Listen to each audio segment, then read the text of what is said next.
वीवीए macro learning series में आज for next loop के कॉन्सेप्ट को समझ लेने के बाद अब बात हो रही होगी डू व्हाइल लूप के कॉन्सेप्ट की, जिसमें मैं आप लोगों को पहले बता रहा होऊंगा कि डू व्हाइल लूप का यूज क्या होता है और ऑफ कोर्स फॉर नेक्स्ट के जैसा ही डू व्हाइल भी होगा, लेकिन अप्रोच और उसका सिंटैक्स अलग होगा। तो मैं आगे के वीडियो में डू व्हाइल लूप के कॉन्सेप्ट को एग्जांपल के साथ एक्सप्लोर करने की कोशिश आप सभी लोगों के लिए कर रहा हूंगा। इनिशिएटिव लिया है, क्या हुआ? ब्रह्मांड। तो अब अगर हम लोग डू व्हाइल लूप के कॉन्सेप्ट को पहले समझने की कोशिश करें तो a do while loop is used when we want to repeat a set of statements और you can say instructions as long as the condition is true. ठीक, आप इसे बड़े सिंपल लैंग्वेज में समझने की कोशिश करिए कि it checks that the condition you have specified is true और नॉट। मतलब जो कंडीशन आपने सप्लाई किया है वो अगर सही है तो आगे एग्जीक्यूशन बढ़ेगा, नहीं है तो वहीं से एग्जिट हो जाएगा। सीधी सी बात, it checks that the condition you have specified is true और not and if that condition is true it runs the loop, otherwise nothing. सीधा सीधा इसका काम है। देख लीजिए, अगर इसके फ्लो डायग्राम को समझने की कोशिश करें तो डू व्हाइल लूप में पहले कंडीशन चाहिए होता है, डू व्हाइल फिर कंडीशन, और कंडीशन या तो ट्रू होगा या कंडीशन होगा फॉल्स। अगर कंडीशन फॉल्स हो गया तो वही बात खत्म, एग्जिट। अदरवाइज अगर ट्रू हुआ तो सेटअप इंस्ट्रक्शंस को ये तब तक एग्जीक्यूट करता रहेगा जब तक वो कंडीशन ट्रू होता रहेगा। देख लीजिए, स्टेटमेंट को जाएगा, एग्जीक्यूट करेगा तब तक जब तक ये कंडीशन ट्रू होता रहेगा। तो डू व्हाइल लूप के कॉन्सेप्ट को समझने के लिए एक छोटा सा मॉड्यूल बना लेता हूं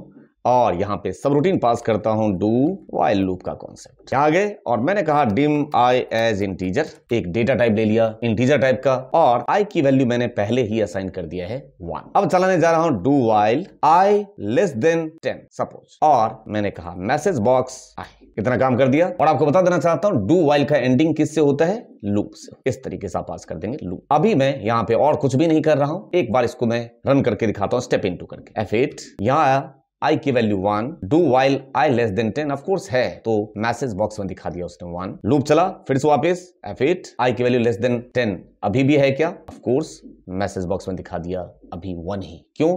क्योंकि आप इसको इंक्रीमेंट करने के प्लान में नहीं हो। तो यहां पे मैसेज बॉक्स के बाद अगर मैं कहूं i equal to i plus 1, अब ये लूप कैसे चल रहा होगा वो भी देख लीजिए। F8 पास किया, स्टेप इनटू आई की वैल्यू आपने 1 असाइन कर दिया। अब लूप चलाने की कोशिश, i less than 10 of course है तो मैं F8 पास करूंगा और मैसेज बॉक्स दिखा दूंगा 1। अब आपने i की वैल्यू जो भी था उसमें 1 ऐड कर दिया, मतलब i की वैल्यू अब 2 हो चुका है। लूप घूम के गया और इस बार मैसेज बॉक्स में अब 1 नहीं 2 प्रिंट करेगा। डू व्हाइल का काम आपको ये चेक करेगा कि जो भी आपने कंडीशन लगा रखा है वो ट्रू है या नहीं। सपोज मैं कम वैल्यू डाल के दिखाता हूं, इसको एग्जीक्यूट करने की कोशिश करते हैं। F8 अभी i की वैल्यू लेस देन 3 है, हाँ है 1, फिर से 2। अब आपने लेस देन 3 लगा रखा है, मतलब 2 तक ही चलना चाहिए, 3 वाले को तो फॉल्स हो गया। तो देखिए तीसरे वाले में क्या किया इसने, ये अंदर आया और देखिए एंड सब। क्यों?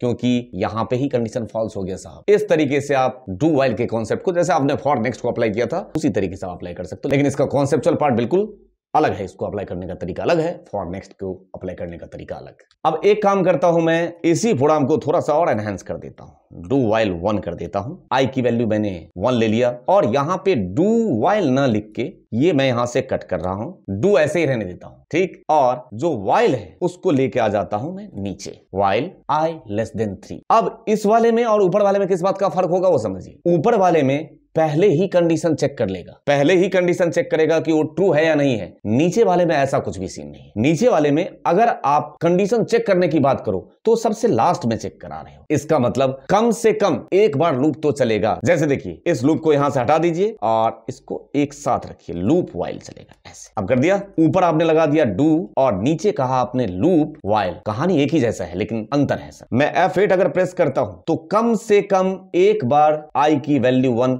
मैसेज बॉक्स तो पहले ही प्रिंट कर देगा। यहां तो कंडीशन चेक करने की बारी ही नहीं आई, मतलब एक बार तो ये आउटपुट दिखाएगा, उसके बाद चेक करेगा कि ये कंडीशन जो आपका है वो ट्रू है या नहीं है। देख रहे हैं? तो डू व्हाइल का आपको क्या दिखा? 2 तरीके का पैटर्न दिखा। एक में थोड़ा सा अलग है, एक में पहले ही कंडीशन चेक हो जा रहा है और दूसरे वाले में बाद में कंडीशन चेक हो जा रहा है। दूसरा वाला जो स्टेटमेंट है वो कम से कम एक बार तो एग्जीक्यूट हो ही जाएगा, उसके बाद कंडीशन चेक करेगा, जबकि पहले वाले में ऐसा नहीं है। अब एक सब रूटीन और ले रहा हूं और एग्जांपल एक कराने की फिर से कोशिश। यहां पे मैंने एक वेरिएबल ले लिया, डिम आई एज इंटीजर ले लिया साहब। आई की वैल्यू पहले असाइन कर देना 1 और अब यहां पे अपने लूप की बात कर लेता हूं मैं। डू व्हाइल सेल्स ऑफ आई मतलब क्या 1, 1 डॉट वैल्यू नॉट डॉट नल। तो प्रिंट में क्या कर दो, डिबग डॉट प्रिंट, और किसको कर दो, सेल्स ऑफ i, 1 डॉट उसकी क्या वैल्यू, ठीक, और i इक्वल टू i+1 और क्लोज कर दिया उसे लूप से। अब देखिए तो ये क्या करेगा, डिबग डॉट प्रिंट, यहाँ पे आपको कंट्रोल जी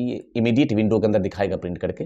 यहाँ पे मैं गया, फंक्शन F8 अमित, देखिए सुमित प्रिंट, करण को भी करेगा प्रिंट, और जैसे ही देखिए उसे क्या मिला, एक नल वैल्यू मिला ना, देखिए तुरंत क्या कर दिया, एग्जिट, वहां से बाहर आ जाएगा। ये देखिए है काम का। तो उम्मीद करता हूं ये बातें आपको समझ में आया होगा। डू व्हाइल लूप के कॉन्सेप्ट को मैं आपको समझाने की कोशिश कर रहा था। और आज का वीडियो साइनिंग ऑफ लेने से पहले सिर्फ इतना ही कि अपॉर्चुनिटी की प्रतीक्षा में मत बैठे रहिए, क्योंकि अगर अपॉर्चुनिटी ढूंढू ना तो वो आज और अभी दिख रहा है मुझे, इसलिए जहां है वहीं से शुरुआत करिए। Thank you for your love and support to इनोजेंट चैनल। थैंक यू दिल से।